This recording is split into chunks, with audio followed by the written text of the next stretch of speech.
The Handley Page Victor was a British jet-powered strategic bomber, developed and produced by the Handley Page Aircraft Company, which served during the Cold War. It was the third and final of the V-bombers operated by the Royal Air Force, the other two V-bombers being the Avro Vulcan and the Vickers Valiant. The Victor had been developed to perform as part of the United Kingdom unregistered trademark S airborne nuclear deterrent. In 1968, the type was retired from the nuclear mission following the discovery of fatigue cracks, which had been exacerbated by the RAF's adoption of a low-altitude flight profile to avoid interception. A number of Victors had received modifications to undertake the strategic reconnaissance role, employing a combination of radar, cameras, and other sensors. As the nuclear deterrence mission was given to the Royal Navy's submarine-launched Polaris missiles in 1969, a large V-bomber fleet was deemed surplus to requirements. Consequently, many of the surviving Victors were converted into aerial refueling tankers. During the Falklands War, Victor tankers were notably used in the airborne logistics operation to repeatedly refuel Vulcan bombers on their way to and from the Black Buck raids. The Victor was the last of the V-bombers to be retired, the final aircraft being removed from service on October 15, 1993. In its refueling role, the type had been replaced by the Vickers VC-10 and the Lockheed TriStar. The Avro Vulcan operated in the conventional and nuclear strike roles until 1982, when it was in turn replaced by the significantly smaller Panavia Tornado. Development, origins. The origin of the Victor and the other V-bombers is heavily linked with the early British atomic weapons program and nuclear deterrent policies that developed in the aftermath of the Second World War. The atom bomb program formally began with Air Staff Operational Requirement Oregon 1001 issued in August 1946, which anticipated a government decision in January 1947 to authorize research and development work on atomic weapons, the U.S. Atomic Energy Act of 1946 having prohibited exporting atomic knowledge, even to countries that had collaborated on the Manhattan Project. Oregon 1001 envisaged a weapon not to exceed 24 ft in length, 5 ft in diameter, 10,000 lb in weight, and suitable for release from 20,000 ft to 50,000 ft. At the same time, the Air Ministry drew up requirements for bombers to replace the existing piston-engined heavy bombers such as the Avro Lancaster and the new Avro Lincoln, which equipped RAF Bomber Command. In January 1947, the Ministry of Supply distributed Specification B35/46 to aviation companies to satisfy Air Staff Operational Requirement OR 229 for a medium-range bomber land plane capable of carrying one 10,000 lb bomb to a target 1,500 nautical miles from a base which may be anywhere in the world. A cruising speed of 500 knots at heights between 35,000 ft and 50,000 ft was specified. The maximum weight when fully loaded ought not to exceed 100,000 lb. The weapon's load was to include a 10,000 lb special gravity bomb, or over shorter ranges 20,000 lb of conventional bombs. No defensive weapons were to be carried, the aircraft relying on its speed and height to avoid opposing fighters. The similar OR-230 required a long-range bomber with a 2,000 nautical miles radius of action at a height of 50,000 ft. A cruise speed of 575 mph, and a maximum weight of 200,000 lb when fully loaded. Responses to OR-230 were received from Short Brothers, Bristol, and Handley Page. However, the Air Ministry recognized that developing an aircraft to meet these stringent requirements would have been technically demanding and so expensive that the resulting bomber could only be purchased in small numbers. As a result, realizing that the majority of likely targets would not require such a long range, a less demanding specification for a medium-range bomber, Air Ministry Specification B35/46 was issued. This demanded the ability to carry the same 10,000 lb bomb load to a target 1,500 mi away at a height of 45,000 euro 50,000 ft at a speed of 575 mph. HP-80, the design proposed by Handley Page in response to B35/46 was given the internal designation of HP-80. To achieve the required performance, Handley Page's aerodynamicist Dr. Gustav Lachmann and his deputy, Godfrey Lee developed a crescent-shaped swept wing for the HP-80.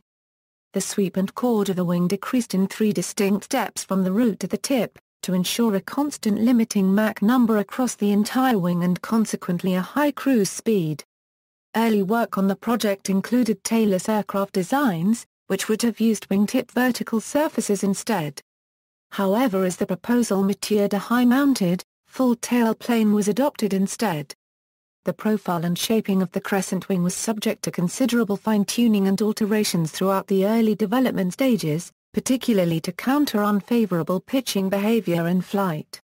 The HP-80 and Avro's Type 698 were chosen as the best two of the proposed designs to be 35/46, and orders for 2 prototypes of each were placed.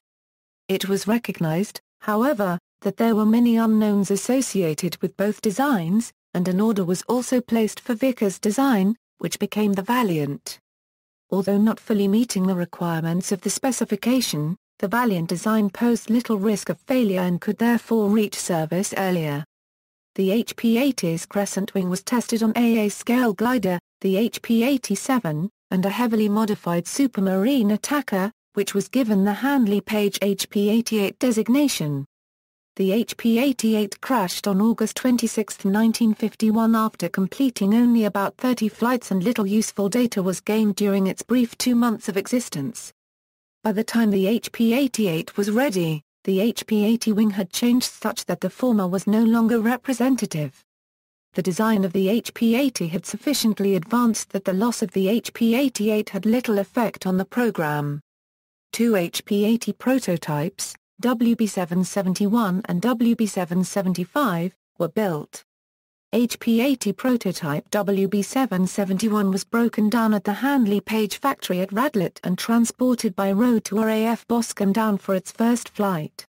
Bulldozers were used on the route to create new paths around obstacles. The sections of the aircraft were hidden under wooden framing and tarpaulins printed with Jelly Pandy/Southampton to make it appear to be a boat hull in transit. Jelly Pandy was an anagram of Handley Page marred by a signwriter's error.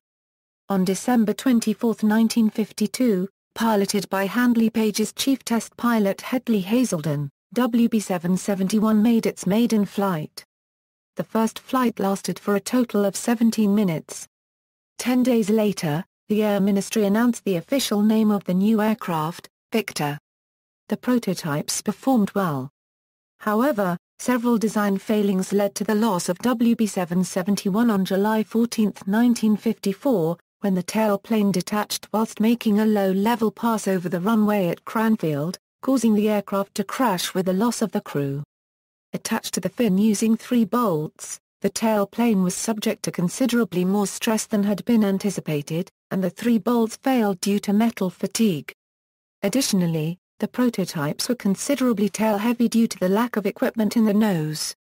This was remedied by large ballast weights being fitted upon the prototypes. Production Victors had a lengthened nose that also served to move the crew escape door further from the engine intakes. The fin was shortened to eliminate the potential for flutter, while the tailplane attachment was changed to a stronger 4-bolt fixing. Victor B-1. Production B-1 Victors were powered by the Armstrong Siddeley Sapphire ASA 7 turbojets rated at 11,000 pound-force, and was initially equipped with a Blue Danube nuclear weapon, re-equipping with the more powerful Yellow Sun weapon when it became available, although Victors also carried US-owned Mark V nuclear bombs and the British Redbeard tactical nuclear weapon.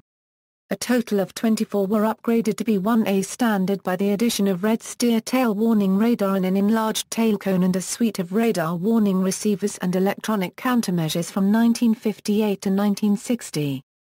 On June 1, 1956, a production Victor XA-917 flown by test pilot Johnny Allam inadvertently exceeded the speed of sound after Allam let the nose drop slightly at a higher power setting. Allam noticed a cockpit indication of Mach 1.1 and ground observers from Watford to Banbury reported hearing a sonic boom. The Victor maintained stability throughout the event. Aviation author Andrew Brooks has claimed that Allam broke the sound barrier knowingly to demonstrate the Victor's superiority to the earlier V bombers. The Victor was the largest aircraft to have broken the sound barrier at that time. Victor B-2. the RAF required a higher ceiling for its bombers, and a number of proposals were considered for improved Victors to meet this demand. At first, Handley Page proposed use of the 14,000-pound Force Sapphire 9 engines to produce a Phase II bomber, to be followed by Phase III Victors with much greater wingspan, and powered by Bristol Siddeley Olympus turbojets or Rolls-Royce Conway turbofans. The Sapphire 9 was cancelled, however, and the heavily modified Phase III aircraft would have delayed production, so an interim Phase IIA Victor was proposed and accepted, to be powered by the Conway and having minimal modifications. The Phase IIA proposal was accepted by the Air Staff as the Victor B-2, with Conway RCO-11 engines providing 17,250 pound force. The new Conway engines required redesigned enlarged intakes to provide the greater airflow required. The wingtips were extended, increasing the wingspan to 120 ft. The B-2 featured distinctive retractable elephant ear intakes not found on the B-1, located on the rear fuselage forward of the tail fin. These scoops fed ram air-to-ram air turbines which could provide electrical power during emergency situations, such as engine failure, during flight. The first prototype Victor B-2, serial number XH668, made its maiden flight on February 20, 1959. It had flown 100 hours by August 20, 1959, when, while high-altitude engine tests were being carried out by the Aeroplane and Armament Experimental Establishment, it disappeared from radar screens, crashing into the sea off the coast of Pembrokeshire. An extensive search operation was initiated to locate and salvage the wreckage of XH668 to determine the cause of the crash. It took until November 1960 to recover most of the aircraft. The accident investigation concluded that the starboard pitot head had failed in flight, causing the flight control system to force the aircraft into an unrecoverable dive. Only minor changes were needed to resolve this problem, allowing the Victor B-2 to enter service in February 1962. Further development, a total of 21 B-2 aircraft were upgraded to the B-2 as standard with Conway RCO-17 engines and facilities to carry a Blue Steel standoff nuclear missile. Their wings were modified to incorporate two speed pods, or Car 1/4 Chem carrots. These were anti-shock bodies. Bulged fairings that reduced wave drag at transonic speeds, which were also used as a convenient place to house chaff dispensers. Handley Page proposed to build a further refined Phase VI Victor, with more fuel and capable of carrying up to 4 Skybolt ballistic missiles on standing airborne patrols, but this proposal was rejected although it was agreed that some of the Victor B-2s on order would be fitted to carry 2 Skybolts. This plan was abandoned when the U.S. cancelled the whole Skybolt program in 1963. With the move to low-level penetration missions, the Victors were fitted with air-to-air refueling probes above the cockpit and received large underwing fuel tanks. 9 B-2 aircraft were converted for strategic reconnaissance purposes to replace Valiants which had been withdrawn due to wing fatigue, with delivery beginning in July 1965. These aircraft received a variety of cameras, a bomb bay-mounted radar mapping system and wing-top sniffers to detect particles released from nuclear testing. Designated Victor Senior 2, a single aircraft could photograph the whole of the United Kingdom in a single 2-hour sortie.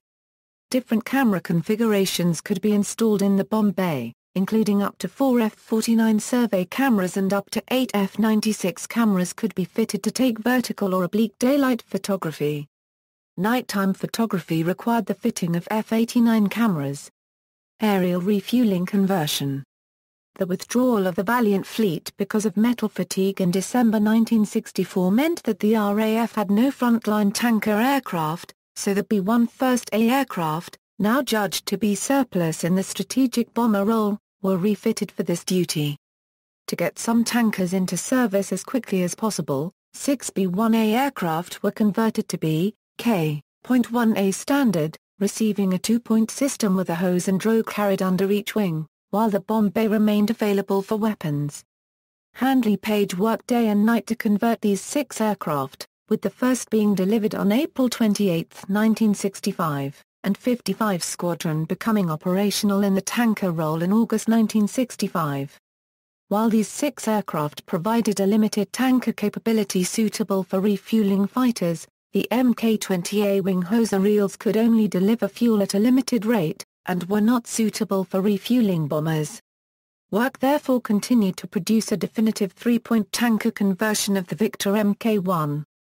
14 further B-1A and 11 B-1 were fitted with 2 permanently fitted fuel tanks in the bomb bay, and a high-capacity Mk-17 centerline hose dispenser unit with 3 times the fuel flow rate as the wing reels, and were designated K-1A and K-1 respectively.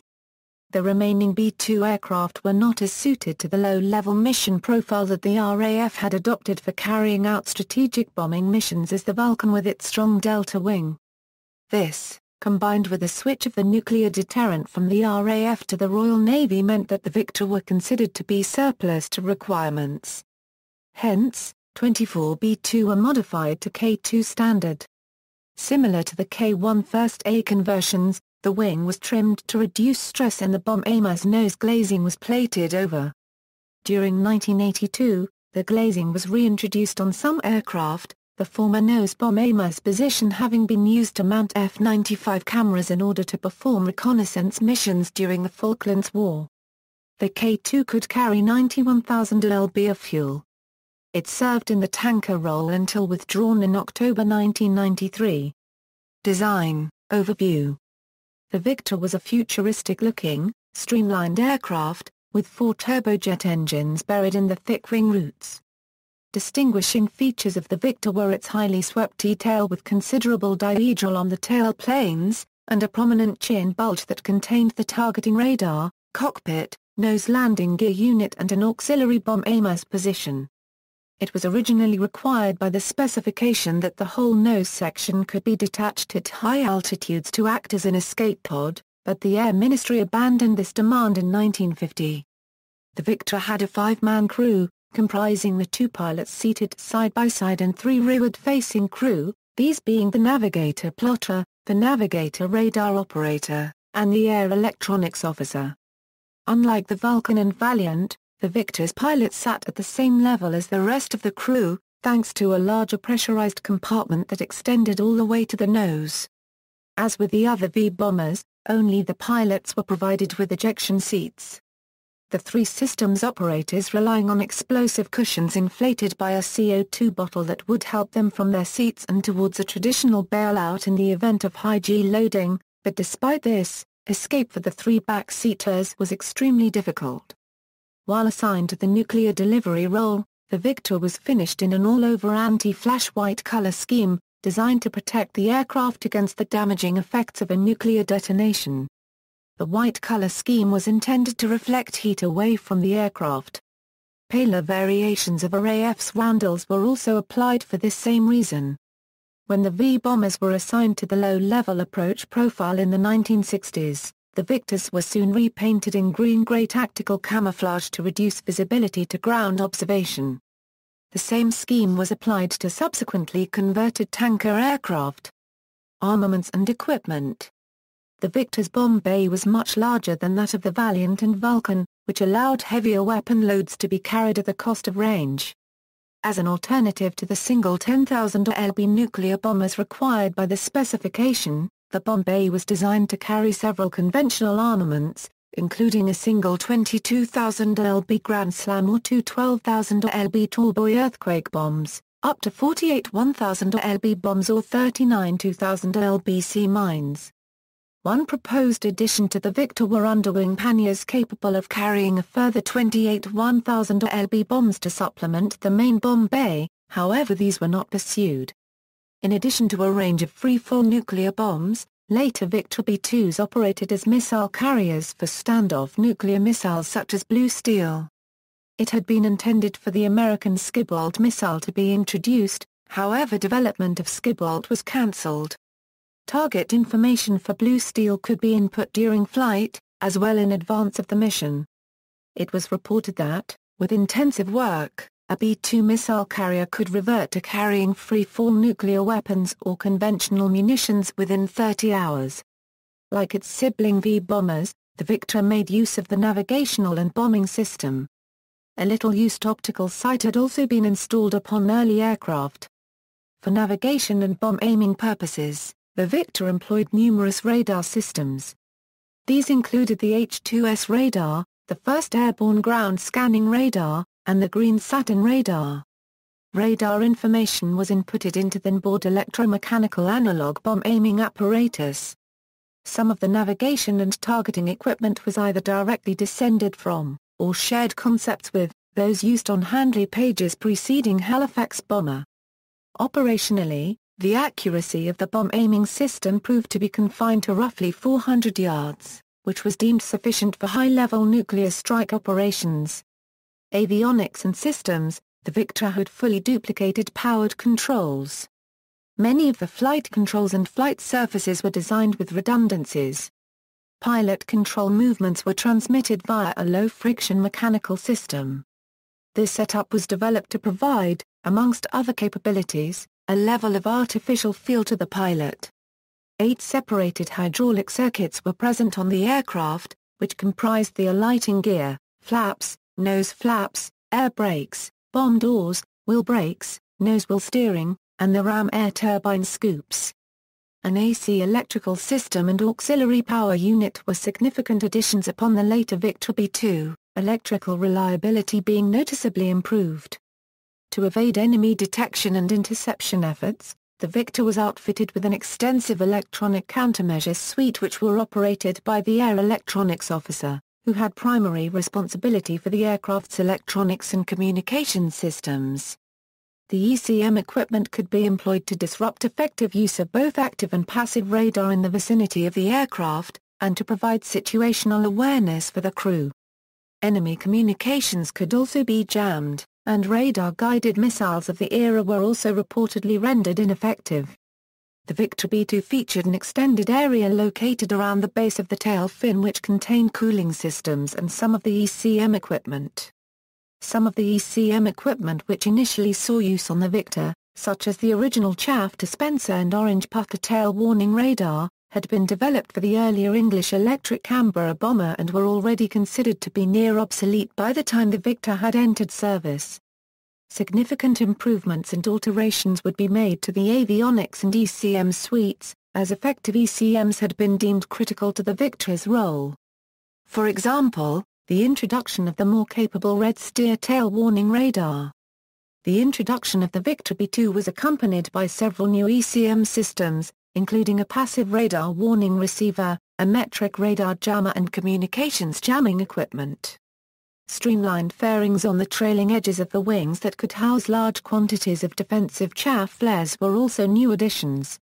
While trials were conducted with terrain-following radar and a side-scan mode for the bombing and navigation radar, neither of these functions were integrated into the operational fleet. Engines. The Victor B-1 was powered by an arrangement of 4 Armstrong Siddeley Sapphire turbojet engines. The engines were embedded in pairs into the aircraft's wing root. Because of the high-mounted position of the wing, the tail had to adopt a high mounting to maintain clearance of the jet turbulence. However, the air brakes were ideally situated to take advantage of this phenomenon. Difficulties were encountered with the Sapphires when stationed in tropical environments. Several engines were destroyed by the turbine blades striking the outer engine casing. The Victor B-2 adopted the newer Rolls-Royce Conway turbofan. The Conway at one point held the distinction of being the most powerful non-afterburning engine outside of the Soviet Union, and was significantly more powerful than the preceding Sapphire engines employed on the B-1. The Victor B-2 featured a distinct change in the aircraft's engine arrangements. Incorporated into the right-wing root was a Blackburn Archest airborne auxiliary power unit, effectively a small fifth engine. The AAPU was capable of providing high-pressure air for starting the main engines, and also providing electrical power on the ground or alternatively in the air as an emergency backup in the event of main engine failures. The AAPU also acted to reduce the need for external specialist support equipment. Turbine-driven alternators, otherwise known as ram air turbines, had been introduced on the B-2 to provide emergency power in the event of electrical or hydraulic power being lost. Retractable scoops in the rear fuselage would open to feed ram air into the RATs, which would provide sufficient electrical power to operate the flight controls. In the event of engine flameout, RATs would assist the crew in maintaining control of the aircraft until the main engines could be relit. Flight profile: the Victor was commonly described as having good handling and excellent performance, along with favorable low-speed flight characteristics. During the flight tests of the first prototype, the Victor proved its aerodynamic performance, flying up to Mach 0.98 without handling or buffeting problems. There were next to no aerodynamic changes between prototype and production aircraft. Production aircraft featured an automated nose flap operation to counteract a tendency for the aircraft to pitch upwards during low to moderate Mach numbers. At low altitude, the Victor typically flew in a smooth and comfortable manner, in part due to its narrowness and flexibility of the crescent wing. One unusual flight characteristic of the early Victor was its self-landing capability. Once lined up with the runway, the aircraft would naturally flare as the wing entered into ground effect while the tail continued to sink, giving a cushioned landing without any command or intervention by the pilot. The Victor has been described as an agile aircraft, atypical for a large bomber aircraft. In 1958, a Victor had performed several loops and a barrel roll during practices for a display flight at Farnborough Air Show. Maneuverability was greatly enabled by the light controls, quick response of the aircraft, and the design of certain flight surfaces such as the infinitely variable tail-mounted air brake. The Victor was designed for flight at high subsonic speeds, although multiple instances have occurred in which the sound barrier was broken. During development of the Victor B-2, the RAF had stressed the concept of tactical maneuverability, which led to development efforts being focused on increasing the aircraft's height and range performance. Operational history: the Victor was the last of the V-bombers to enter service, with deliveries of B-1s to No. 232 Operational Conversion Unit RAF based at RAF Gaydon, Warwickshire before the end of 1957. The first operational bomber squadron, 10 Squadron, formed at RAF Cottesmore in April 1958, with a second squadron, 15 Squadron forming before the end of the year. 4 Victors, fitted with yellow Aster reconnaissance radar, together with a number of passive sensors, were used to equip a secretive unit, the Radar Reconnaissance Flight at RAF Whiteton. The Victor bomber force continued to build up, with 57 Squadron forming in March 1959 and 55 Squadron in October 1960. At its height, the Victor was simultaneously operating with 6 squadrons of RAF Bomber Command. According to the operational doctrine developed by the RAF, in the circumstance of deploying a large-scale nuclear strike, each Victor would have operated entirely independently. The crews would conduct their mission without external guidance and be reliant upon the effectiveness of their individual tactics to reach and successfully attack their assigned target. Thus great emphasis was placed on continuous crew training during peacetime. Developing a sense of a crew unity was considered highly important. Victor crews would typically serve together for at least 5 years, and a similar approach was adopted with ground personnel. In order to maximize the operational lifespan of each aircraft, Victor crews typically flew a single 5-hour training mission per week. Each crew member was required to qualify for servicing certificates to independently undertake inspection, refueling and turnaround operations. In times of high international tension, the V-bombers would be dispersed and have been maintained at a high state of readiness. If the order was given to deploy a nuclear strike, Victors at high readiness would have been airborne in under 4 minutes from the point the order had been issued.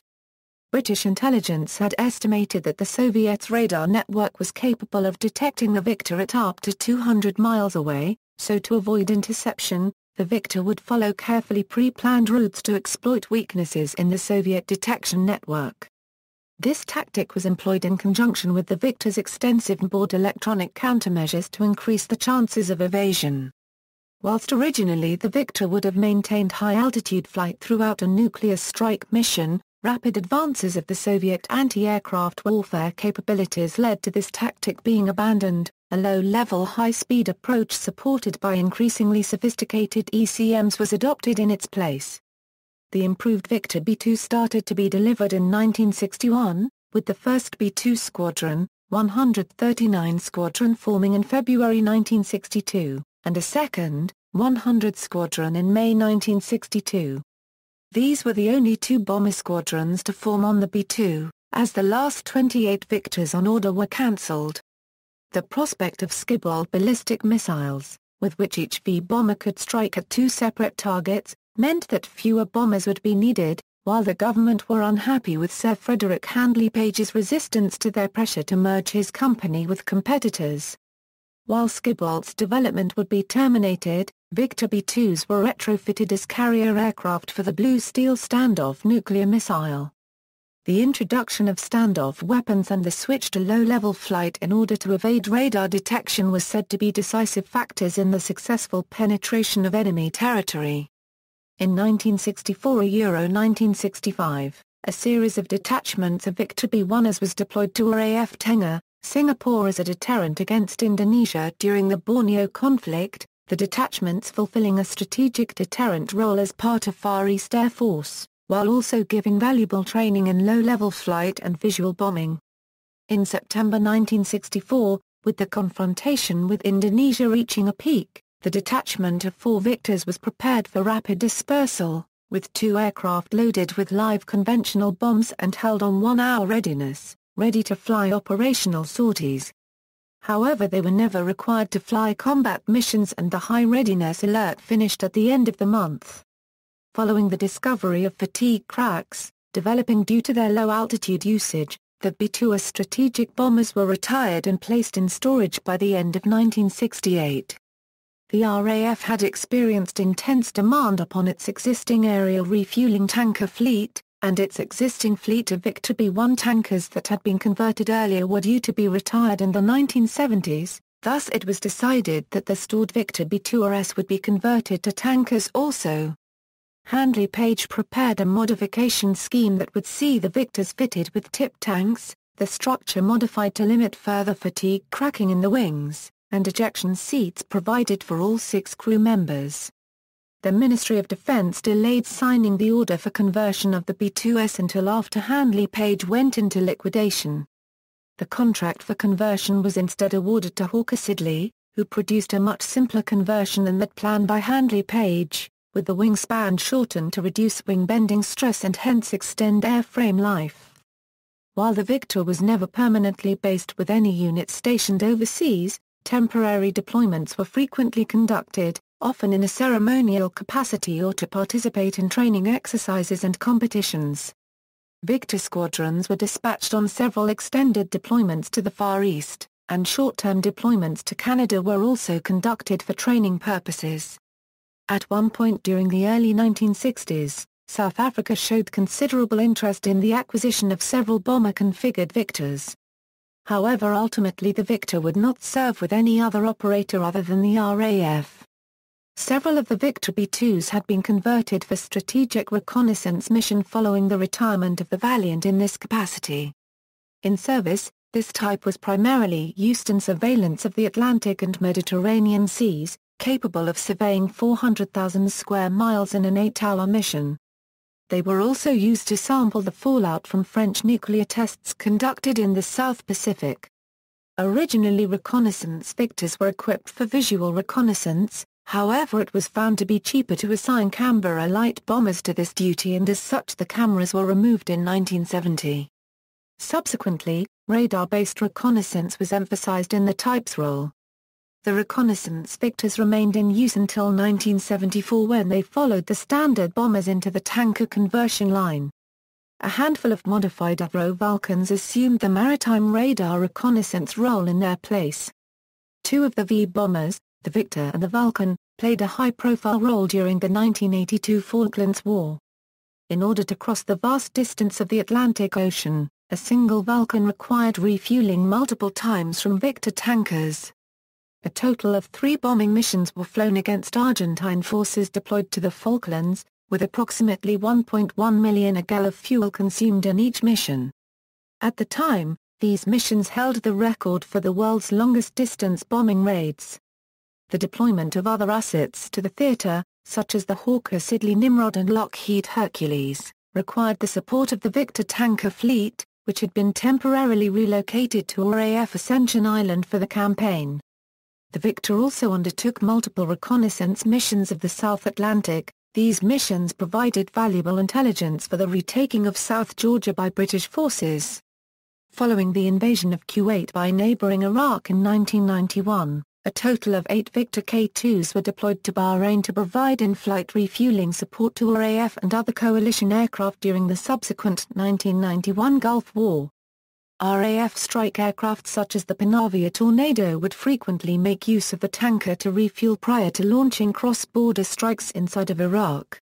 Shortly after the Gulf War, the remaining Victor fleet was quickly retired in 1993, at which point it had been the last of the 3V bombers in operational service.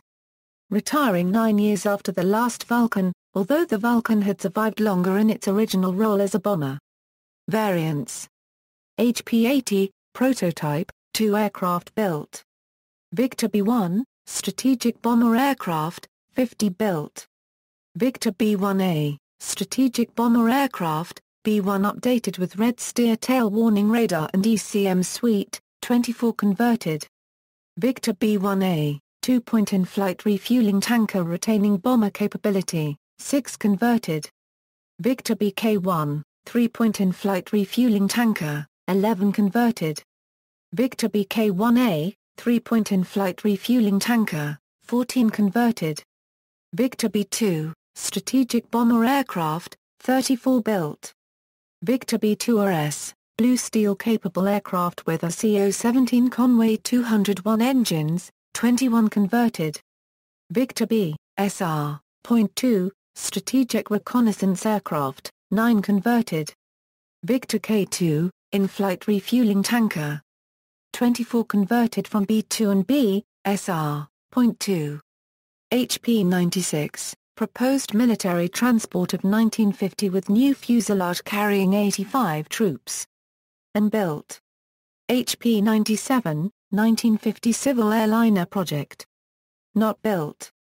HP-98, proposed Pathfinder version with remotely operated tail guns and powered by Conway engines. Rejected in favor of Valiant B-2. HP-101. Proposed military transport version of HP-97. Not built. HP-104, proposed Phase 3 bomber of 1955 powered by Bristol Olympus or Sapphire engines. Not built. HP-111, 1958 project for military or civil transport, powered by 4 Conway engines. Capacity for 200 troops in military version or 145 passengers in airliner in a double-decker fuselage. HP-114, proposed Phase 6 bomber designed for standing patrols carrying 2 or 4 GAM-87 Skiball ballistic missiles. HP-123, proposed military tactical transport based on HP-111 and fitted with blown flaps. Rejected in favor of Armstrong Whitworth AW681. Operators: Royal Air Force, No. 10 Squadron RAF operated B-1 from April 1958 to March 1964 at RAF Cottesmore. No. 15 Squadron RAF operated B-1 from September 1958 to October 1964 at RAF Cottesmore. No. 55 Squadron RAF operated B-1 and B-1as from RAF Honington from October 1960, moving to RAF Marham and receiving B-1, K-A tankers in May 1965. These were replaced by K-2 in July 1975, with the squadron continuing to operate Victors in the tanker role until disbanding in October 1993. No. 57 Squadron RAF operated B-1 as K-1 and K-2s from March 1959 to 1992. No. 100 Squadron RAF operated B-2s at RAF Wittering from May 1962 to September 1968. No. 139 Squadron RAF operated B-2s from February 1962 to December 1968. No. 214 Squadron RAF operated K-1 tankers from July 1966 to January 1977. No. 543 Squadron RAF operated B.SR.2s from December 1995 to May 1974. No. 232 Operational Conversion Unit RAF Radar Reconnaissance Flight RAF Whiten. Accidents and Incidents, July 14, 1954, WB-771 the prototype HP-80 crashed during a test flight at Cranfield, England. All 4 crewmen died. Witnesses reported the entire tail assembly had ripped away at a height of about 100 feet. April 16, 1958, XA-921 a B-1 undertaking Ministry of Supply trials experienced a collapse of the rear bomb bay bulkhead while cycling the bomb bay doors, damaging hydraulic and electrical systems. The aircraft successfully returned to base. Following the incident, in-service Victors had restrictions put in place on the opening of the bomb doors until Modification 943 was applied to all aircraft. August 20, 1959, XH-668 a B-2 of the ANAE lost a pitot head and dived into the sea off Milford Haven, Pembrokeshire. June 19, 1960, XH-617 a B-1A of 57 Squadron caught fire in the air and was abandoned near Dearce, Norfolk. March 23, 1962, XL-159 a B-2 of the A&AE stalled and dived into a house at Stubton, Lincolnshire. June 14, 1962, XH-613 a B-1A of 15 Squadron lost power on all engines and was abandoned on approach to RAF Cottesmore. June 16, 1962, XA-929 a B-1 of 10 Squadron overshot the runway and broke up at RAF Écrotéré following an aborted takeoff. October 2, 1962, XA-934 a B-1 of A Squadron, 232 OCU had an engine fail on takeoff from RAF Gaydon, after which 2 engines failed on approach. The aircraft crashed into a copse several miles from RAF Gaydon. Of the 4 crew on board, only the co-pilot survived. March 20, 1963, XM714 a B-2 of 100 Squadron stalled after takeoff from RAF Wittering. June 29, 1966, XM716 a Steradian 2 of 543 Squadron was giving a demonstration flight for the press and television at RAF Whiten. The aircraft had made one high-speed circuit and was flying low in a wide arc to return over the airfield when the starboard wing was seen to break away and both it and the rest of the aircraft burst into flames. All 4 crew were killed. The aircraft was the first SA-2 to enter service with the squadron, and released evidence suggests that it was overstressed. August 19, 1968, Victor K-1 XH-646 of 214 Squadron collided in mid-air near Holt, Norfolk in bad weather with a 213 Squadron English Electric Canberra WT-325. All 4 crew members of the Victor died. May 10, 1973, XL-230 a Steradian 2 of 543 Squadron bounced during landing at RAF Whiten and exploded. March 24, 1975, Victor K-1A XH-618 of 57 Squadron was involved in a mid-air collision with Hawker Siddeley Buccaneer 15-156 during a simulated refueling. The Buccaneer hit the Victor's tailplane, causing the Victor to crash into the C-95 ME east of Sunderland, County Durham. 4 crew killed. October 15, 1982, XL-232 a K-2 of No. 55 Squadron suffered an uncontained turbine failure early in the takeoff run. The aircraft was stopped and the crew evacuated the aircraft with no injuries. Debris from the turbine penetrated a fuselage fuel tank, starting an uncontrolled fire, destroying the aircraft and damaging the runway. June 19, 1986, XL-191 a K-2 of 57 Squadron undershot approach in bad weather at Hamilton, Ontario. May 3, 2009, during a fast taxi run at Bruntingthorpe Aerodrome, XM715 made an unplanned brief flight, reaching a height of about 30 ft at maximum. The aircraft did not have a permit to fly. However, the Civil Aviation Authority stated that they would not be conducting an investigation. The co-pilot had failed to reply to the command "throttles back," the pilot then had to control the throttles himself, the confusion temporarily disrupting firm control of the aircraft. Survivors. A total of 5 Victors have survived and are on display in museums. None are of a flight-worthy condition as of 2013. Victor B-1A, XH-648, at B-1A at the Imperial War Museum, Dewford, Cambridgeshire. This is the sole B-1 to survive. Victor K-2, XH-672, made Marion, at the Royal Air Force Museum, Cosford, Shropshire, in the National Cold War Exhibition.